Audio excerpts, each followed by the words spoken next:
கைவிட்டாலும் இயேசு கைவிட மாட்டார். யார் என்னை கைவிட்டாலும் இயேசு கைவிட மாட்டார். கைவிட மாட்டார், கைவிட மாட்டார், கைவிடவே மாட்டார். இயேசு கைவிடவே மாட்டார். யார் என்னை கைவிட்டாலும் இயேசு கைவிட மாட்டார். யார் என்னை கைவிட்டாலும் இயேசு கைவிட மாட்டார். தாயும் அவரே, தந்தையும் அவரே, தாயும் அவரே, தந்தையும் அவரே. தாலாட்டுவார், சீராட்டுவார், தாலாட்டுவார், சீராட்டுவார். யார் என்னை கைவிட்டாலும் இயேசு கைவிட மாட்டார். யார் என்னை கைவிட்டாலும் இயேசு கைவிட மாட்டார்.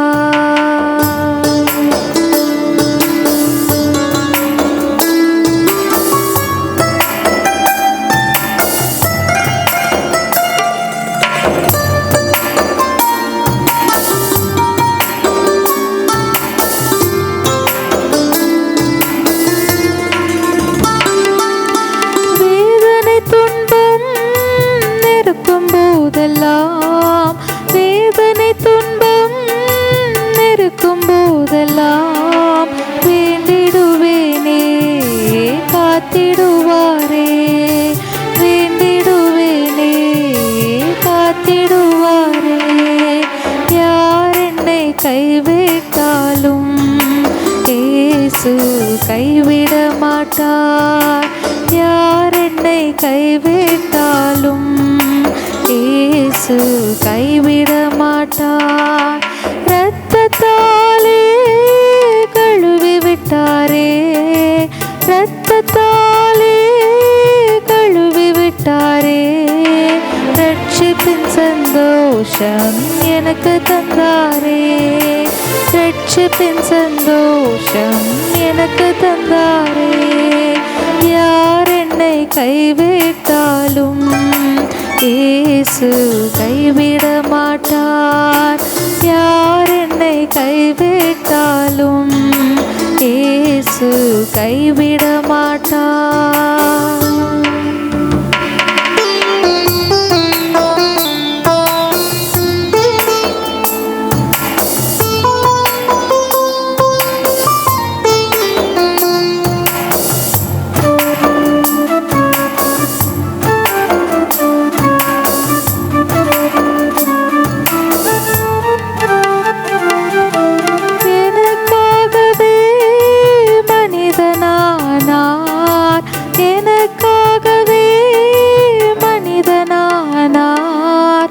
எனக்காகவே பாடுபட்டார், எனக்காகவே பாடுபட்டார். யார் என்னை கைவிட்டாலும் இயேசு கைவிட மாட்டார். யார் என்னை கைவிட்டாலும் இயேசு கைவிட மாட்டார். ஆவியினாலே அபிஷேகம் செய்து, ஆவியினாலே அபிஷேகம் செய்து அன்பு வசனத்தால் நடத்துகின்றாரே, அன்பு வசனத்தால் நடத்துகின்றாரே. யார் என்னை கைவிட்டாலும் இயேசு கைவிட மாட்டார். யார் என்னை கைவிட்டாலும் இயேசு கைவிட மாட்டார். கர்த்தருடைய பரிசுத்த நாமத்திற்கு மகிமை உண்டாவதாக. ஆண்டவருடைய பெரிதான கிருபையினால் உங்களை சந்திக்கும்படியாய் கர்த்தர் கொடுத்த கிருபைக்காய் நன்றி செலுத்துகிறேன். இந்த நாளில் கூட வேதத்திலிருந்து வார்த்தைகளை தியானிக்கலாம். வேதத்தில் நாம் பார்க்கும் பொழுது ஒரு சில ஸ்திரீகளை குறித்து நாம் பார்க்கும் பொழுது அவர்கள் அற்பமாக எண்ணப்பட்டார்கள் என்று வேதம் சொல்லுகிறது. அதே போல் இந்த நாளில் கூட வேதத்தில் நாம் பார்க்கும் பொழுது லேயாளை குறித்து நாம் பார்க்கிறோம். வேதம் சொல்லுகிறது லேயாள் அற்பமாக எண்ணப்பட்டாள் என்று வேதம் சொல்லுகிறது. சமீபத்தில் ஒரு காணொளி நான் பார்க்கும்படியாக நேர்ந்தது. அதில் பார்த்திங்கன்னா ஒரு சகோதரி தன்னுடைய காரியத்தை சொல்லி அழுகிறாங்க. அவங்க கொஞ்சம் பருமனான ஒரு சகோதரி, அவங்க ரொம்ப ஃபேட்டாக இருக்காங்க. இப்போ அவங்க சொல்லும் பொழுது அவங்க என்ன சொன்னாங்கன்னா, என்னுடைய கணவர் என்னை விட்டு பிரிஞ்சு போயிட்டாரு. ஏன் அப்படின்னு கேட்கும்போது, நான் ரொம்ப குண்டாயிட்டேன், திருமணம் ஆகும்போது இருந்த உடல் அமைப்பு எனக்கு இப்போ இல்லை, ஆகவே என் கணவர் இப்போ நீ அசிங்கமாயிட்ட அப்படின்னு சொல்லி என்னை விட்டு கடந்து போயிட்டாரு அப்படின்னு சொல்லி அந்த சகோதரி சொல்லி அழுததை நான் கேள்விப்பட்டேன். அதை பார்த்தேன். மிகுந்த ஒரு துக்கமாய் காணப்பட்டது. வேதத்தில் லேயாளை குறித்து அதே ஆதியாகமம் 29:17 வசனத்தில் நாம் பார்க்கும் பொழுது, லேயாளுடைய கண்கள் கூச்ச பார்வையாக இருந்தது என்று வேதம் சொல்லுகிறது. தெரிந்திருக்கலாம், யாக்கோபு முற்பிதாக்களின் தகப்பனாகிய யாக்கோபு அவன் தன்னுடைய மாமா வீட்டுக்கு ஒரு சூழ்நிலை நிமித்தம் கடந்து வருகிறார். அங்கே வரும் பொழுது அங்கே ராகேலை பார்க்கிறாள். அவனுக்கு மிகவும் பிடித்து விட்டது. ஆகவே தன் மாமனிடத்தில் வேலை செய்து ராகேலை திருமணம் செய்ய வேண்டும் என்று சொல்லி அவன் காத்திருக்கிறான் 7 வருடங்கள் ராகேலுக்காக. ஏன் அவன் ராகேலை குறித்து பார்க்கும் பொழுது, ஏனென்றால் ராகேல் ரூபவதியாக இருந்தால், பார்வைக்கு அழகுள்ளவளாக இருந்தாள் என்று வேதம் சொல்லுகிறது. ஆகவே யாக்கோபு மிகவும் விருப்பப்பட்டு ராகேலின் மேல் ஆசை வைத்து அவளை திருமணம் செய்ய வேண்டும் என்று மாமன் சொன்னபடி 7 வருடங்கள் அவளுக்காய் வேலை செய்து காணப்படுகிறார். 7 வருடங்கள் முடிந்த பிறகு அவன் மாமனாகிய லாபான்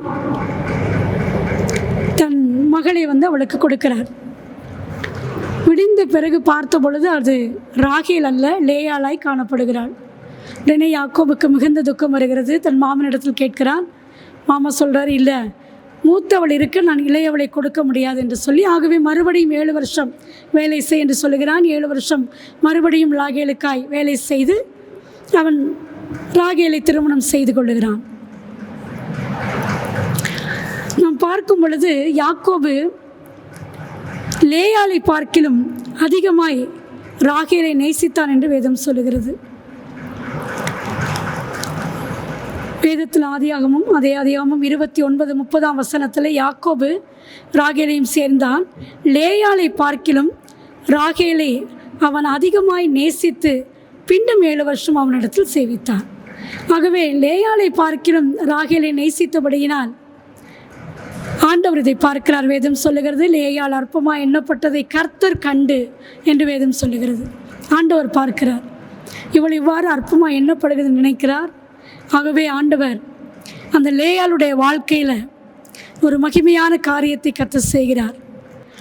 அநேகம் பிள்ளைகளை பெற்றெடுக்கும் பாக்கியத்தை அவளுக்கு கர்த்தர் கொடுக்கிறார். அதனால் அவள் வீடு கட்டப்படுகிறது நாம் பார்க்கிறோம். இன்றைக்கு ஒருவேளை உங்களுடைய வாழ்க்கையில் உங்களுடைய உடல் அமைப்பு அல்லது உங்கள் உடலிலே காணப்படுகிற ஊனம், இதன் நிமித்தம் நீங்கள் ஒருவேளை மற்றவர்களால், குடும்பத்தில் உள்ள உறவுகளால் நீங்கள் ஒதுக்கப்படலாம், அற்பமாக எண்ணப்படலாம், ஏளனமாய் நினைக்கப்படலாம். ஆனால் கர்த்தர் உங்களை காண்கிறவராக இருக்கிறார்.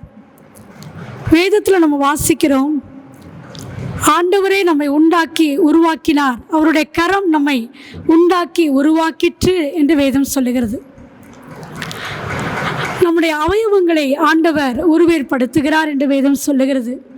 ஆகவே நாம் சரீரத்தில் நாம் எந்த அவயவத்தோடு எந்த அமைப்போடு நாம் காணப்பட்டாலும், உடல் அமைப்போடு நாம் இருந்தாலும், ஒருவேளை நிறமாக இருக்கலாம், இல்லை ஊனமாக இருக்கலாம், அல்லது ஒருவேளை திக்கு வாயாக இருக்கலாம், இப்படிப்பட்ட சூழ்நிலை இருக்கலாம், ஒருவேளை பார்வையில் மந்தமாக இருக்கலாம். இப்படிப்பட்ட காரியங்கள் எதுவாக இருந்தாலும் ஆண்டவர் மற்றவர்கள் ஒருவேளை நம்மை வெறுத்தாலும், மற்றவர்கள் ஒருவேளை நம்மை அற்பமாய் எண்ணினாலும், ஒருவேளை இவர்கள் எதற்கும் பிரயோஜனப்பட மாட்டார்கள் என்று சொல்லி ஒதுக்கினாலும், ஆனால் ஆண்டவர் நம்மை பார்க்கிறவராக இருக்கிறார். ஆண்டவர் உங்களை பார்த்து உங்கள் வாழ்க்கையில் ஒரு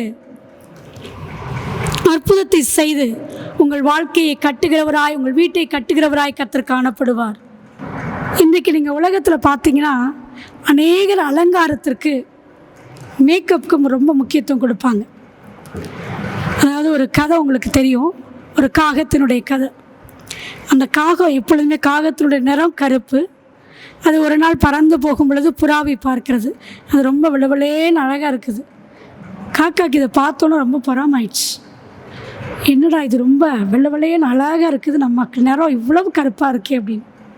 ஆகவே அது என்ன பண்ணுச்சு, தன் உடம்புல சாயத்தை பூசிட்டு பறந்து, சந்தோஷமாக வெள்ளை சாயத்தை பூசிட்டு ரொம்ப பறந்து, தானும் வெள்ளையாயிட்டேன்னு பறந்து மிகுந்த சந்தோஷமாக காணப்பட்டது. ஆனால் ஒரு நாள் வந்தது, அந்த காட்டில் பயங்கர மழை பெஞ்சுது. மழை பெஞ்சதில் பார்த்திங்கன்னா அது போட்டிருந்த சாயம் வெளுத்து போச்சு. மறுபடியும் அதன் நிறம் கருப்பு நிறமாக மாறிவிட்டது. இன்றைக்கு உலகத்தில் உள்ள அநேகருடைய நம்ம பார்க்கும் பொழுது அநேகர் இதே போல தான். நான் ரொம்ப அழகாக தெரியணும், நான் ரொம்ப மேக்கப் போட்டுட்டு ரொம்ப மற்றவங்க சொல்லும் பொழுது, மற்றவங்க பார்க்கும் பொழுது, ஐயோ இவங்க எவ்வளோ அழகாக இருக்கிறாங்க பாரு சொல்லணும் அப்படின்ற ஒரு வார்த்தைக்காக கூட இன்றைக்கி எத்தனையோ பேர் தங்களை அலங்கரித்து கொள்ளுகிறவர்கள் உண்டு. வேதத்தில் நம்ம ஆதியாகமத்தின் ஆரம்பத்தில் பார்க்கும் பொழுதே அந்த பழத்தை குறித்து பார்க்கும் பொழுது அது பார்வைக்கு அழகு அப்படின்னு சொல்லப்பட்டிருக்கிறது. அந்த அழகுன்ற வார்த்தையை ஒரு விடுதலுக்கு முன்னாய் காணப்படுகிறது. ஆகவே இன்றைக்கு அழகுக்கு முக்கியத்துவம் கொடுக்கிற, அலங்காரத்திற்கு முக்கியத்துவம் கொடுக்கிற அநேகர் பெருகிவிட்டார்கள். நான் அழகு அப்படின்னு மற்றவங்க சொல்கிறதுல அவங்களுக்கு என்ன சந்தோஷன்றது தெரியல. ஒரு முறை எங்களுடைய திருமணத்தில் உறவினர் ஒருத்தர் வந்திருந்தாங்க. அவங்களுடைய மனைவி, அவருக்கு எல்லா சொந்தக்காரவங்களையும் ரிலேட்டிவ்ஸையும் அந்த இடத்துல பார்த்தாரு. பார்த்தோன்னா அவருக்கு ஒரு பெரிய சந்தோஷம். எல்லா சொந்தக்காரங்களோடையும் என் மனைவி தான் ரொம்ப அழகாக தெரிகிறாங்கன்னு அவருக்கு ரொம்ப சந்தோஷம். அவர் அதை எல்லாத்தையும் சொல்ல ஆரம்பித்தார். என் மனைவி ரொம்ப அழகாக தெரிகிறாங்க, ரொம்ப அழகாக இருக்கிறாங்க. அவர் மனைவி அழகாக இருக்கிறதுனால மற்றவர்களுக்கு என்ன பிரயோஜனம் என்று எனக்கு இன்னும் புரியல. அவர் மனைவி அவருக்கு அழகு, மற்றவங்க அழகுன்னு சொல்கிறதுனால என்ன பண்ண போகிறோம், என்ன அவங்களுக்கு என்ன, அதனால் என்ன ஒரு காரியம் ஆகும் அப்படின்றது எனக்கு ஒன்றும் புரிய மாட்டேங்குது. ஆகவே இன்றைக்கி உலகம் இப்படி போய்கொண்டு இருந்தாலும், உலகம் அழகிற்கும் அலங்காரத்திற்கும் முக்கியத்துவம் கொடுத்து கொண்டு இருந்தாலும், ஆனால் ஆண்டவர் நம்முடைய இருதயத்தை ஆராய்ந்து பார்க்கிறவர் என்று வேதம் சொல்லுகிறது. இருதயத்தின் அழகே ஆண்டவருக்கு மிகவும் முக்கியமாய் காணப்படுகிறது. ஏனென்றால் அவர் நம்முடைய இருதயத்திலே வாசம் பண்ணுகிற தேவனாய் காணப்படுகிறார். ஆகவே இருதயத்தின் அழகே மிக முக்கியமானது. கர்த்தரும் கூட இஸ்ரவேலின் ராஜாவை ஏற்படுத்தும்படிக்கு சாமுவேலிடம் ஆண்டவர் சொன்ன பொழுது, அவன் தாவீது இருக்கிற ஊருக்கு வருகிறார். ஈசாயின் குமாரர்கள் அத்தனை பேரையும் பார்க்கிறார். அதில் ஒவ்வொருவராய் கடந்து வரும் பொழுது ஆண்டவர் இவரல்ல என்று சொல்லி தள்ளிக்கொண்டே வருகிறார். அதன் பிறகு ஆண்டவர் சாமுவேலை பார்த்து ஒரு வார்த்தை சொல்லுகிறார். 1 சாமுவேல் 16வது அதிகாரம் 7வது வசனம். கர்த்தர் சாமுவேலை நோக்கி, நீ இவனுடைய முகத்தையும் இவனுடைய சரீர வளர்ச்சியையும் பார்க்க வேண்டாம், நான் இவனை புறக்கணித்தேன். மனுஷன் பார்க்கிறபடி நான் பாரேன், மனுஷன் முகத்தை பார்ப்பான், கர்த்தரோ இருதயத்தை பார்க்கிறார் என்றார். ஒவ்வொரு மனிதனுடைய இருதயத்தை தான் பார்க்கிறார். இருதயத்தின் அழகைத்தான் ஆண்டவர் பார்க்கிறார். வெளி தோற்றத்தையோ சரீரத்தின் உடல் அமைப்பையோ அழகையோ கவர்ச்சியோ ஆண்டவர் ஒரு நாளும் பார்ப்பதில்லை. அதை அவர் விரும்புவதும் இல்லை. இந்த இடத்துல நாம் பார்க்கிறபடி ஆண்டவர், அதை நான் வெறுத்தேன், அதை நான் வெறுக்கிறேன் என்று கர்த்தர் ஆண்டவர் சொல்லுகிறார். ஆகவே இன்றைக்கும் உங்களுடைய வாழ்க்கையில் நீங்கள் அநேகரால் அற்பமாக எண்ணப்பட்டு, ஒருவேளை உங்களுடைய வாழ்க்கையில் காணப்படுகிற சரீர ஊனங்கள் அநேகருக்கு ஒரு பாரமாய் நீங்கள் காணப்படுகிறதுனால் ஒருவேளை உங்களை அற்பமாய் எண்ணலாம், மற்றொரு இடத்துல ஏளனமாய் பேசலாம், அதை எல்லாவற்றையும் ஆண்டவர் பார்த்து கொண்டிருக்கிறார். ஆகவே உங்கள் இருதயத்தில் நீங்கள் எந்த விதத்திலும் சோர்ந்து போகாதீங்க. ஆண்டவர் உங்கள் வாழ்க்கையில் நன்மை செய்கிறவராக இருக்கிறார். யோவான் 9ஆம் அதிகாரத்தில் நாம் பார்க்கும் பொழுது, யோவான் 9, 1, 2, 3, அவர் அப்புறம் போகையில் பிறவி குருடனாகி ஒரு மனுஷனை கண்டார். அப்பொழுது அவருடைய சீஷர்கள் அவரை நோக்கி, ரபி, இவன் குருடனாய் பிறந்தது யார் செய்த பாவம்? இவன் செய்த பாவமோ இவனை பெற்றவர்கள் செய்த பாவமோ என்று கேட்டார்கள்.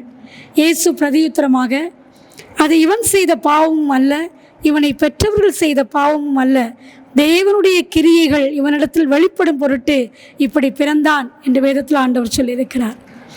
ஆமென். அன்பு சகோதரிகளே, உங்களுடைய வாழ்க்கையில் கூட இந்த நாளிலும் கூட இப்படிப்பட்ட சூழ்நிலைகளின் வழியாய் நீங்கள் கடந்து செல்லலாம். அற்பமாக எண்ணப்பட்டு ஒருவேளை பிறவியிலேயே உங்களுக்கு சரீரத்தில் சில ஊனங்கள் காணப்படுகிறதுனால் ஏன் எங்கள் வாழ்க்கையில் இப்படி இருக்கிறது என்று சொல்லி சோர்ந்து போயிருக்கலாம். இல்லை ஒருவேளை மற்றவர்கள் சீஷர்கள் கேட்டதை போல, இது யார் செய்த பாவம்? இவர் பெற்றவர்களா, இவர்களா, இல்லை இவனா என்று சொன்ன வார்த்தையின்படியே ஒருவேளை அநேகர் உங்கள் வாழ்க்கையில் இப்படிப்பட்ட வார்த்தைகளை கேட்டு உங்களை வேதனைப்படுத்தி இருக்கலாம். ஆனால் எதை குறித்து நீங்கள் கலங்காதிருங்கள். ஏனென்றால் வேதத்தில் நாம் பார்க்கிறபடி ஆண்டவர் நம் ஒவ்வொருடைய வழிகளின் மேல் கண்ணோக்கமாக இருந்து நம்மை கவனித்து பார்க்கிறார். நீங்கள் கடந்து போகும் பாதையை, வழியை கர்த்தர் அறிந்திருக்கிறார். ஆகவே நீங்கள் சோர்ந்து போகாதிருங்கள். தேவனுடைய கிரியைகள் உங்களுடைய வாழ்க்கையில் அதிவிரைவாய் உங்களுடைய வாழ்க்கையில் வெளிப்படும். ஒருவேளை ஒன்றுக்கும் பிரயோஜனப்பட மாட்டாய் என்று சொல்லி ஒருவேளை ஒதுக்கப்பட்டு தனிமையில் இருந்தாலும் கூட கர்த்தருடைய கிருபை உங்களை கடந்து வரும். நிச்சயமாய் கர்த்தர் உங்கள் வாழ்க்கையிலே ஒரு விளக்கை ஏற்றுவார், இருளை மாற்றுவார். நீங்கள் அநேகருக்கு வெளிச்சமாய், அநேகருக்கு ஆசீர்வாதமான பாத்திரமாய் மாற்றி அற்பமாய் எண்ணப்பட்ட அதே இடத்திலேயே கர்த்தர் உங்கள் தலையை உயர்த்தி உங்களை ஆசீர்வதித்து வழி நடத்துவார். கர்த்தருடைய நாமம் மகிமைப்படுவதாக. ஆமென். ஜெபிக்கலாம். எங்கள் அன்பின் பரலோக தகப்பனே, இந்த நல்ல வேலைக்காய் உம்மை துதிக்கிறோம். இந்த வேளையில் கூட இந்த வார்த்தைகளை பார்க்கிற ஒவ்வொருவருக்காய் உம்முடைய சமூகத்தில் வருகிறோம். ஆண்டவரே, இன்றைக்கு ஒருவேளை அநேகரால் அற்பமாக எண்ணப்பட்டு ஒதுக்கப்பட்டு தனிமையில் இந்த நாளில் கண்ணீரோடு ஆண்டவரே அப்பா இந்த வார்த்தைகளை கேட்டுக்கொண்டு இருக்கிறவர்களா ஆண்டவரே இருக்கலாம். கர்த்தர் ஒரு விசையாய் ஆண்டவரே அவர்கள் மேல் உடைய கிருபையும் உடைய இரக்கத்தையும் தயவாய் கர்த்தர் வைக்கும்படி உடைய கரத்தில் ஒப்பு கொடுக்கிறேன். அவருடைய வாழ்க்கையில் காணப்படுகிற அந்த தனிமை சூழ்நிலைகளை, வேதனைகளை ஆண்டவரே அற்பமான காரியங்களை கர்த்தர் அந்த பிள்ளைகளை விட்டு மாற்றும்படி ஒப்பு கொடுத்து ஜெபிக்கிறேன்.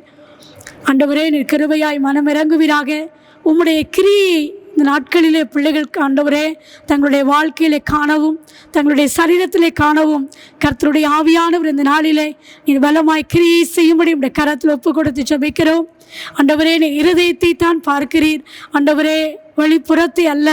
ஆண்டவரே நீர் அந்தரங்கத்தை பார்க்கிற தேவனாயிருக்கிறீர். இந்த நாளிலும் ஒவ்வொரு பிள்ளைகளுடைய வாழ்க்கையில் காணப்படுகிற கண்ணீரையும் வேதனையும் தனிமையும் அற்பமான சூழ்நிலைகளையும் கர்த்தர் மாற்றி பிள்ளைகளை உயர்த்தி ஆசீர்வதியும். பிள்ளைகள் வாழ்க்கையில் உடைய சித்தம் நிறைவேற ஒப்பு கொடுக்கிறோம். இயேசுவின் நாமத்தில் பிதாவே, ஆமென்.